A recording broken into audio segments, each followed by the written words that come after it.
정치권 소식을 배종찬 인사이트 K 소장과 함께 조금 더 깊이 들여다보도록 하겠습니다. 소장님 안녕하세요. 예.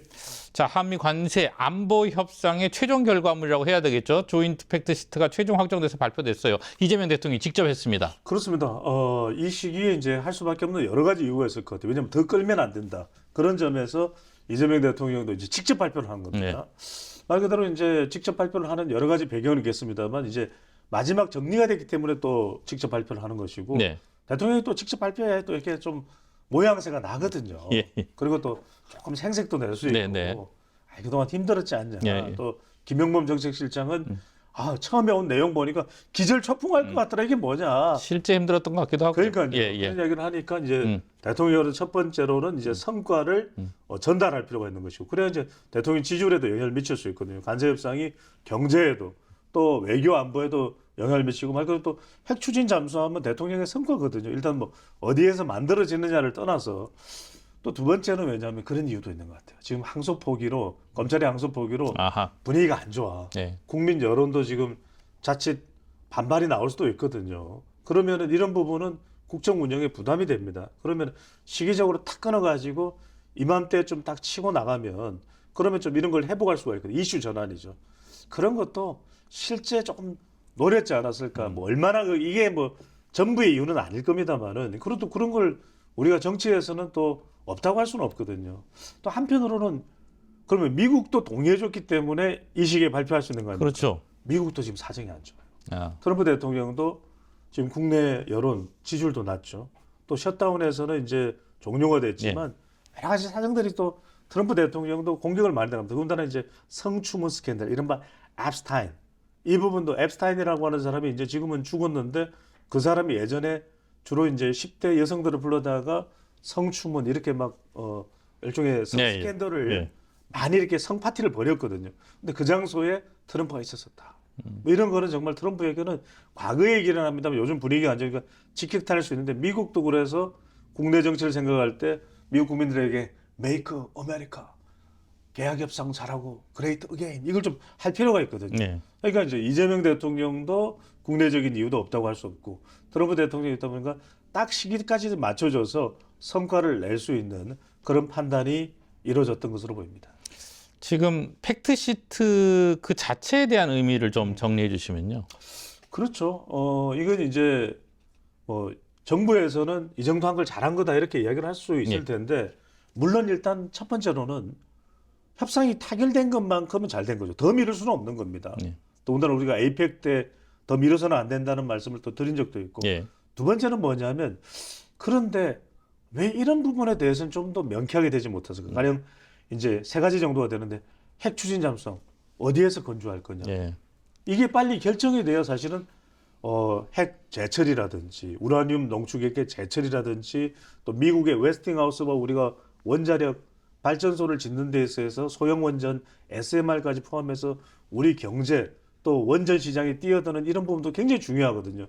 근데 이런 부분들이 좀 더 마무리가 안 됐을까. 물론 뭐 추가로 협상을 한다라고는 이야기를 했고 좀 더 우호적인 환경이 조성된다라고 이제 우리가 긍정적으로 희망할 수는 있겠지만 이게 좀 명쾌하게 정리가 안 된 게 있고 또 하나는 뭐냐면 지금 이 김정관 산업통상부 장관은 우리가 마스가 같은 경우에는 1,500억 불을 투자를 하고 이 이익은 우리가 100% 가져온다는 이야기를 하거든요. 아니 그런데 1,500억 불 투자하는 거는 생각 안 합니까? 그 많은 돈을 투자해서 우리가 이익을 가져오는 건 지극히 당연한 건데 그럼 언제 이익이 생기냐는 거죠. 마지막으로는 방위비 협상에 대해서는 무작정 우리가 올려줄 수 없다라고 이야기를 했던 이재명 대통령이 있거든요. 그런데 이 부분에 대해서는 추가적인 설명이 없어요. 미국 무기를 24조 4주기로 했고 그런 금액까지 총 포함해서 330억 원을 10년 동안 48조입니다. 330억 달러, 그죠? 330억 달러? 네. 48조예요. 이게 어마어마한 돈이고 실제로 이 돈이 트럼프 대통령이 뭐라고 얘기를 했었냐면 한국은 코리아 ATM 머신 돈 마구마구 찍어냅니다. 부자 나라입니다. 그러니까 그때 한국인 출신 하버드 대학생이 물어봅니다. 아니 한국이 8천억을 냅니다. 그 당시에 8천억이죠. 지금 1조가 넘고 8천억을 냅니다. It's just a peanut 막 이랬어요. 화를 내면서. 그건 지금 껌값이다. 그런데 지금 우리가 무려 330억 달러를 주기로 한 것이거든요. 근데 이 부분에 대해서는 명쾌한 설명이 없어요. 다 합쳐서라는 얘기도 이제 정부에서는 설명. 예. 얼렁뚱땅 두리뭉실 두루뭉술 뭐 이렇게 넘어가는데 이런 부분도 따져봐야 된다라는 게 이제 팩트 시트에 따른 좀 이야기의 차이, 온도 차이일 수 있는 거죠. 그래서 정부에서는 봐라, 이 팩트다, 이게 팩트다, 팩트 시트 얘기하는데 지금 국민의힘에서는 뭐냐, 내용이 뭐 알맹이가 없지 않냐, 이른바 백지 시트다 이렇게 얘기를 하고 있는 거죠. 예, 그러니까 여야의 입장을 다 쟁점을 정리해 주셨고요. 그렇습니다. 자, 그 다음에 또 쟁점이 이제 국회 비준 동의 여부예요. 네. 여당에서는 특별법, 야당에서는 비준 동의가 반드시 필요하다. 이 쟁점이 뭔가요? 아니 쟁점은 뭐냐면 정말 핵 본질은 이미 떠나버리고 본질이 아닌 껍데기 가지고 서로 싸우고 있는 거예요. 아하. 그러니까 국민의힘은 뭐냐면 이런 거죠. 국민의힘은 이런 거죠. 이건 중대한 사안에 대해서 돈도 우리가 현금을 갖다가 미국에다 바르는 건데 이거 검토국토에서 국회에서 제대로 안 했는데 아니 뭐라 그랬냐. 그때 문재인 정부 때도 보면은 판문점 협의라 그래가지고 기억나시잖아요, 그죠? 9.19 뭐 그 판문점 협의인가요? 그것도 국회에서 제대로 예산 검토 안 하고 마치 그냥 국회 동의를 자동적으로 받아가 줄 것처럼 이야기해. 이거 안 된다. 이런 이야기를 하는 거거든요. 왜냐하면 이제 여기에 또 국민의힘의 정치 전략적 보석도 깔려. 우리 이거 100% 민주당하고 이재명 대통령에게 유리하게 돌아갈 텐데 우리 그냥 가만히 둘 수 없어. 비준 받아. 이렇게 얘기를 하는 거거든요. 그런데 이제 민주당으로서는 이걸 빨리 진행을 해야 기업들 또 이 환경 조치를 받아서 관세 같은 게 조정이 된단 말이에요. 그러니까 비준으로 하면 시간이 너무 걸린다. 그러면 그러지 말고 이걸 대미 투자 특별법을 해서 좀 신속하게 이른바 패스트 트랙 처리하듯이 하자라는 건데 이것도 얼렁뚱땅 넘어갈 일은 아니거든요. 그러니까 잊지 말아야 될 것은 첫 번째로 뭡니까? 제대로 검토를 해야 된다. 하지만 두 번째로 뭡니까? 시간을 너무 질질 끌어서는 안 된다. 이게 머리를 맞대야 돼요. 두 마리 토끼를 잡는. 아니 얼마든지 잡을 수 있거든요. 그래서 제대로 필요한 것만 딱 쟁점만 검토를 하되 빨리 우리가 나머지 통과시킬 건 빨리 통과해서 미국에서 얼른 환급해서 우리한테 기업에 불이익이 없도록 하자. 그렇게 가면 되거든요. 이런 현명한 판단을 하면 되는데 이런 판단을 안 하고 서로 간에 정쟁이 되고 있는 상황인 거죠. 말씀하신 대로 이제 기업들이 화답했습니다. 삼성, 현대차가 사상 최대라고 표현하던데 국내 투자 계획을 발표했어요. 이건 어떤 의미로 보이세요? 근데 이제 이게 기업 투자다 또는 국내 투자다라는 관점에서는 쌍수를 들어 환영할 만은 없지 않습니까? 많은 국민들이 우려하는 것은 아니 미국이 관세 협상 때문에 미국에다가 투자를 한다고 지금 돈 다 미국에다 발라주고 아니 우리 조선업 지금 울산 거제가 거점인데 미국에다가 뭐 필리조선선이 무슨 조선소리 이렇게 해버리면 우리의 산업 기반은 어떻게 되냐, 제조 기반은 어떻게 되냐. 지금 삼성까지도 현대까지도 미국에다가 공장을 짓고 있는 거 아니겠습니까? 곤란하다. 그런 국민들의 우려가 당연히 있겠죠. 우리 국간에서 정말 금은보화 빼다가 미국에다 다 던져주는 거 아니냐. 그런 거에 대해서 정부는 우려되거든요. 그러니까 기업을 이제 불러다가 이야기를 하니까 지금 이재용 삼성 회장은 뭐라 그럽니까? 6만 개의 일자리를 만들겠습니다. 정의선 회장은 뭐랍니까? 150조 원을 투자하겠습니다. 최태원 회장은 뭐라 그럽니까? AI 데이터 센터를 지방에다가 짓겠습니다. 서정진 셀트리온 회장은 또 이재명 대통령과 친한가 보죠. 대단한 결단이십니다. 뚝심을 발휘하셨습니다. 뭐 좋습니다. 그럴 수 있는 거죠. 기업은 또 그런 또 대화 업무도 해야 됩니다. 회장이 나왔을 때 하면 사람이 또 칭찬해주면 이런 건 좀 우리 항상의 랭크도 좀 칭찬을 열심히 하겠습니다. 안면교사서 이렇게 좀 칭찬은 뭡니까? 고래도 춤추게 칭찬은 배추도 춤추게 한다. 그러니까 서정진 회장 얼마나 또 셀트리온을 잘 굴려야 되니까 또 다 이렇게 또 대통령에게 기분 좋은 이야기를 하잖아요. 진짜? 소장님은 늘 날카로우세요. 더 날카로워 가지고 되니까. 그럼 사람들이 뭐라 쟤는 날카롭기만 해. 그럼 뭐라 그래요? 알았습니다. 그런데 이게 이제 기업 투자면 좋은데 지금 일각에서 어떤 이야기가 나오냐면 기업 쥐어짜기. 그러니까 쥐어짜기가 돼서는 곤란하죠. 그럼 그것도 늘 불려다니는 기업들 미치겠어. 좀 제발 불렀으면 좀 그만 불렀으면. 기업 수장들도 좀 쉬고 하루 종일 기업 경영 생각할 거 아닙니까? 뭐 가끔 뭐 딴 생각하겠지만 네. 그러면은 그런 사람들이 가뜩이나 이 마음의 부담이 클 텐데 자꾸 불러다가 뭐 할 수 없냐 그러면 이게 뭐 또 쥐어짜서 뭐 해야 되고 이럴 수도 있는 거란 말이에요. 그러니까 거기 보면 구광모 LG 회장 바쁩니다. 제발 좀 기업 오너들 그렇게 자꾸 부르지 말고 때로. 그래서 저는 이런 거는 꼭 필요할 때만 불러라. 예. 왜냐면 에이펙에도 다 또 음. 갔잖아요. 또 그다음에 또 어디 간다 하면 또 가죠. 예. 아유, 기업인들 좀 제발 기업 운영하기 좀 놔둬요. 예. 그래서 저는 이게 국내 투자라는 데 대해서는 환영하고 고무될 수 있다. 예. 다만 이게 좀 기업의 쥐어짜기 형태가 되면 곤란할 수 있다는 과도한 점도 부담이 돼서는 안 된다. 꼭 예. 유념할 필요가 있다는 말씀드립니다. 지금 대화 나눴던 부분들이 사실은 정부 여당 입장에서 보면 호재잖아요. 그렇죠. 근데 이제 이재명 대통령 오늘 발표된 국정 수행 지지도가 3주 만에 이제 하락세로 돌아섰다는 리얼미터의 결과가 나왔는데 아무래도 이제 이 부분은 대장동 사건 항소 포기 논란이 더 크게 작용했다라고 봐야겠죠. 그렇다고 봐야죠. 왜냐하면 중도층이 빠져나가는 예. 거니까. 그러니까 이게 뭐냐면 제가 늘 이 비명 소리로 예. 또 항상 이렇게 분석을 해드리고 설명을 해야 되는데 물론 뭐 친명행제, 비명행사의 그 비명도 있습니다만 예. 이 항소 포기는 예. 납득을 못해요.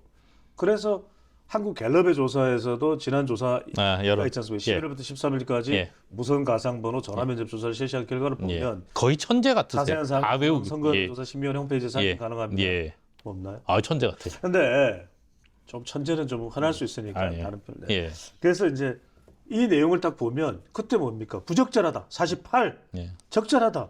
29밖에 안 돼요. 29라는 거는 매우 부적절하다라는 이야기를 하는 것이나 다름없거든요. 예. 그래서 이거는 어떻게 우리가 생각할 수 있냐면 부적절한 거구나. 이미 이게 답이 나온 거예요. 여론에서. 그렇죠. 여론에서 답이 이미 나온 겁니다. 그러면은 이거에 대해서 대통령이 어떤 식의 조치가 필요할 수도 있어요. 왜냐하면 아니 팩트시트에 대해서는 직접 나와서 설명하는 이렇게도 적극적인 네. 이재명 대통령이 안 펴는 안 된다. 과징금을 물려야 됩니다. 예의가 없어. 이렇게 하는 대통령이 여기에 대해서는 아무 말도 안 하잖아요. 그 이야기는 뭐냐면 적어도 이런 이야기는 할 수 있죠. 법무부 장관은 어떤 일이 있어도 사건에 직접 개입해서는 안 됩니다. 그렇게 말만 해도 대통령이 선을 긋는 게 될 수가 있거든요. 근데 그런 게 안 나오는 거죠. 그러다 보니까 제가 아까 비명소리를 말씀드렸는데 아니 국민들이 이런 거에 대해서는 하고 비명을 지르는 겁니다. 그러다 보니까 대통령의 지지율이 중도층 또 지금 이 결과 조사를 보면은 정말 대통령하고 관련성이 얼마나 있는지 여부를 떠나서 무의식적으로 또는 의식적으로 관련성이 있다고 보는 또 유권자층도 있는 것이거든요. 네. 응답자층도 있는 것이고 여론조사에. 그렇다면 지금 중도층, 수도권, 그다음에 MZ세대에서 팍 빠졌어요. 바로 이 부적절하냐, 적절했느냐, 부적절했느냐 질문에 대해서. 그러면 이걸 보더라도 대통령의 이번에 호재를 통해서 지지율이 올라갈 뻔도 했던 것이 이 검찰의 항소폭이 직격탄을 한 방 빵 맞아버렸다 이렇게 봐야죠. 예, 그런데 말이죠. 좀 이해가 안 되는 대목이 이제 11호 부동산 대책의 후폭풍도 여전하고요. 그 다음에 대장동 항소 포기 논란도 있는 상황인데 그러면 야당 국민의 입장에서는 반사이익을 볼 만도 한데 왜 반등이 안 될까요? 반사이익을 안 보는 게 아니죠. 예. 근데 그 반사이익은 제한적이니까. 제한적이다는 거예요. 제가 지난 35년 이 여론조사 업계에서 분석을 하면서 엄청 오래 하셨군요. 항상 하는 이야기가 있어요. 네. 항상 하는 이야기는 뭐냐? 항상 하는 이야기. 조금 전에 그런 또 리액션 좋죠. 리액션 예. 조금 더 그걸 길게 가져가도 좋아요. 알겠습니다. 네. 알겠습니다. 근데 이제 그런 이유는 뭐냐면 반사이익 가지고는 안 돼. 항상 우리가 주도적이어야 돼요. 우리가 이번에 수능도 있었지만 다른 수험생들이 시험을 못 봐서 나는 이익이 될 것. 이거는 뭐 정말 가뭄에 비 내리기를 기다리는 거나 이게 무슨 컵 조심하십시오. 예, 쏟을까봐 걱정이 됩니다. 이런 것도 좋아요. 예. 그런데 그런 거 아니겠습니까? 가뭄에 뭐 지내는 겁니까? 고사 지내는 거나 다름없잖아요. 그게 아니라 네. 정말 이럴 때 자기가 열심히 하는 겁니다. 눈을 부릅뜨고 그래 나도 TBC 같은 좋은 방송을 보면서 유튜브를 보면서 너무 좋아. 저 배추도사 그리고 항상의 랭크의 멘트 한마디 한마디가 너무 좋아. 나도 열심히 해서 정말 가야지. 정말 내가 원하는 대학에 가야지. 이럴 때 성적이 올라가는 것이거든요. 네. 그것도 자식 농사는 잘 지어졌죠. 아니요. 예, 그걸로 가면 안 되고. 그래서 예. 이제 그렇게 본다면 네. 중요한 것은 국민의힘이 주도적인 지지율 견인을 해야 되거든요. 예. 그게 뭐냐? 제가 항상 말씀드리는 게 3P 말씀을 드렸잖아요. 예. 정말 우리 시청자분들이 피딱지가 안 잘 정도로 제가 설명을 드렸습니다. 네, 귀에. 지금 기회예요. 네. 그러니까 지금 장동혁 대표가 견인하고 있는 국민의힘인데 지금 정부 여당의 헛발질도 얼마나 많습니까? 네. 그런데도 불구하고 이 민주당이나 이재명 대통령은 그런 생각할 수 있어요. 아, 우리가 정말 여론에 이 출렁거릴 정도로 깨박을 쳐도 네. 국민의힘이 뭐 내란 정당으로 우리가 또 지금 특검에서 조사를 하고 있고 국민들은 국민의힘에 마음을 못 주고 우리 뭐 뒤집어질 일은 없을 거야. 이런 생각을 하고 있는지도 몰라요. 예. 그러니까 국민들은 이재명 대통령, 정부 또 집권 여당 못하고 있는데 그런데 마음 줄 때는 국민의힘이 아닌 거죠. 예. 그러면 이들은 무당청으로 빠지거나 또는 지지를 갖다가 조사에 응하지 않을 수도 있는 겁니다. 그러니까 국민의힘은 제가 말씀드렸죠. 중도 외연을 확대할 수 있는. 그러니까 누군가는 그렇게 이야기합니다. 그건 나중에요. 우리가 제일 무서운 이야기하는 게 뭔지 아십니까? 나중에요. 수능 시험 끝났는데 그 다음부터 네, 열심히 날부터 공부 열심히 한다는 거예요. 두 번째, 피해는 뭐냐면 대안이 있어야 돼요. 네. 정책 대안을 빵 터뜨려 줄 때 저게 있었지. 저렇게 했어야 되는 건데. 이게 중요한 겁니다. 대안 정당 안 만들고 그러면서 뭐라 그러냐면 대안도 집권 여당이 만들어야 돼요. 거기는 숫자가 많잖아요. 그렇게 하면 국민들 마음을 얻지 못합니다. 마지막으로는 정말 서로 간에 지금 똘똘 피는 마지막 피는 피플입니다. 예. 똘똘 뭉쳐야 됩니다. 우리 기억나잖아요. 계백 장군이 5천 명의 군사를 이끌고 항산벌에서 그렇게 버틸 수 있었던 이유는 똘똘 뭉친 겁니다. 우리 300이라는 예, 이 영화. 영화 아시죠? 예. 바로 스파르타의 예. 300명의 전사들, 페르시아의 100만 대군이 와도 이 300명이 3만 명이 되고 예. 이 3만 명이 30만 명이 되고 이 3만 명이 300만 명이 예. 싸울만해지는 거예요. 스파르타! 예. 스파르타! 예. 이게 되는 거거든요. 예. 국민의힘은 예. 그런 저력이 필요해요. 음. 모든 것을 걸고 국민의 마음속으로 들어가면요. 네. 거기서 무슨 힘이 생깁니까? 국민의 힘이 생기는 거예요. 야, 국민의힘이 생기는. 근데 이거 관련해서 이제 여러 가지 해석들이 나올 수 있는데 뭐 지금 분석을 해주셨고요. 예. 장동혁 국민의힘 대표가 이제 이거 관련해서 한 유튜브 방송에서 올해 말까지는 지지층의 무게 중심을 훨씬 많이 두겠다. 그 다시 말하면 마치 외연 확장은 방금 말씀하신 대로 나중에처럼 들리는 대목인데 네. 어떻게 보세요? 우리가요. 예. 얼마 전에 그 정성호 법무부 장관이 이 검찰의 항소 포기 관련해 저는 신중하라는 의견을 전했을 뿐입니다. 그랬잖아요. 예. 신중보다 더 나쁜 게 나중이에요. 예. 이게요. 네. 버스 떠난 뒤에 음. 손 흔들 겁니까? 멈춰달라고. 멈춰주세요. 나중이라는 건 없어요. 그러면 다른 경쟁자인 민주당은 가만히 능 놓고 손 놓고 발 놓고 코 놓고 가만히 있나요? 귀 놓고? 아니란 말이에요. 그러니까 제가 말씀드렸잖아요. 정치라는 것은 전력 투구를 냈을 때 국민들이 감동을 가지는 거예요. 네. 그겁니다. 그거는 지금부터 시작을 하고 지금부터 국민들의 마음을 얻어내야 되는 거죠. 나중이라는 게 어디 있습니까? 나중에 장동혁 국민의힘 대표의 운명은 어떻게 될지도 모르는 거예요. 그래서 장 대표가 나중이란 표현을 쓰진 않았는데 그런 의미로 읽힌다는 얘기시죠, 그죠? 그렇죠. 예. 그러니까 지금 당장 저는 그 결의를 다지고 이런 말씀드립니다. 정말 검찰의 항소 포기가 잘못됐다. 그러면 107명의 국회의원들이 정말 각오를 내서 민생도 민생이지만 이건 도저히 못 참겠다 우리가 107명 다 의원직을 내려놓겠습니다. 그리고 이 나라에 미래가 없는 내일을 지금 우리는 정말 한치도 기대할 수 없습니다. 전원 삭발하겠습니다. 그리고 전원 107명이 로텐도어에서 전부의 목숨이 어떻게 되든 단식을 하겠습니다. 예, 너무 극단적인. 예. 아니, 예. 제가 말씀드리자면 예. 그런 거예요. 정말 그런 마음이라도 마음 자세가 있을 때 국민의 마음은 지지자들의 마음은 움직일까 말까예요. 결기를 말씀하시는 거죠? 그렇습니다. 그런 게 있어야 돼요. 그렇지 않습니까? 예. 우리가 아니 우리 항상이는 잘 알잖아요. 공부 잘해서 이렇게 성과를 거두는 사람들 보면 죽을 힘을 다해서 그 노력을 했을 때 겨우 자기 목표치의 50%, 60%를 달성하는 겁니다. 저는 너무 감동을 받은 게 뭐냐면 우리 블랙핑크의 제니, 우리 제니도 우리 방송 보겠죠. 제니가 안 보면 제니 부모님이 보시겠죠. 제니가 뭐라고 이야기하냐? 그 연습생들이 있는 현장에 제니가 이 한마디 선배로서 조언을 해주면서 너희들 반드시 명심해라.